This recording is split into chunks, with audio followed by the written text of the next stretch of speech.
Në veriun e Mitrovicës, një zonë që për vite me radhë është karakterizuar nga tensione dhe sfida të vazhdueshme sigurie, një emër ka dalë në pas si simboli i vendosmërisë dhe i përkushtimit Teuta Hebes. Për shumë qytetarë ajo nuk është thjesht një zyrtare policore, por një figurë që mishëron guximin dhe besimin, madje disa i quajnë mbretëresha Teute e Veriut. Me një karrierë mbi 2 dekada në policinë e Kosovës, Hebes ka ndërtuar reputacion të fortë si një nga figurat më të respektuara në terren. Ajo konsiderohet një nga kontribueset kryesore në forcimin e besimit të qytetarëve ndaj policisë, sidomos në një rajon ku ky besim ka qenë historikisht i brisht. Vëmendja ndaj saj u rit ndjeshëm në periudha kyçe për veriun e Kosovës, veçanërisht kur institucionet e sigurisë morën kontroll më të plot në atë pjesë të vendit. Në një kohë tensioni të lartë, Teuta Hebes, me origjinë arabe, por që shërben në forcën e policisë së Kosovës, zgjodhi të flasë publikisht, duke dhënë një mesazh të fortë për përkushtimin e saj ndaj sigurisë dhe stabilitetit.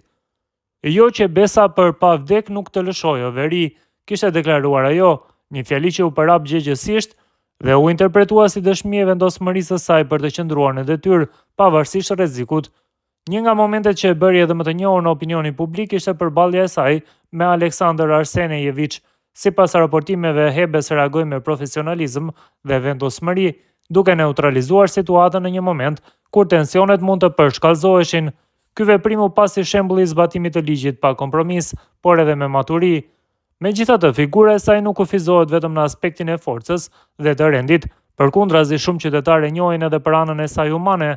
Në raste të shumta, ajo ka ndihmuar fëmijë, të moshuar dhe persona në nevojë, shpesh edhe në situata të vështira jetike. Këto veprime kanë ndikuar që ajo të perceptohet jo vetëm si police, por si një figurë që kujdeset për komunitetin në tërësi. Banorët në Mitrovicë dhe më gjerë shpesh e përshkruajnë si një superheroinë reale, një person që përfaqëson një kombinim të rrallë të disiplinës profesionale dhe ndjeshmërisë njerëzore. Pikërisht kjo ka bërë që Novka, mbretëresha Teute e Veriut, të përhapet dhe të mbetet si një identitet simbolik për të. Në një rajon ku shpesh dominojnë lajmet për tensione dhe përplasje, historisë e ajo e Teuta Hebes ofrojnë një perspektivë tjetër, atë të individëve që punojnë çdo ditë për stabilitetin dhe mirëqenien e popullit të Kosovës. Për shumë kënd ajo përfaqëson një model të ri të zyrtarit publik, të vendosur, të drejtë dhe njëkohësisht njerëzor.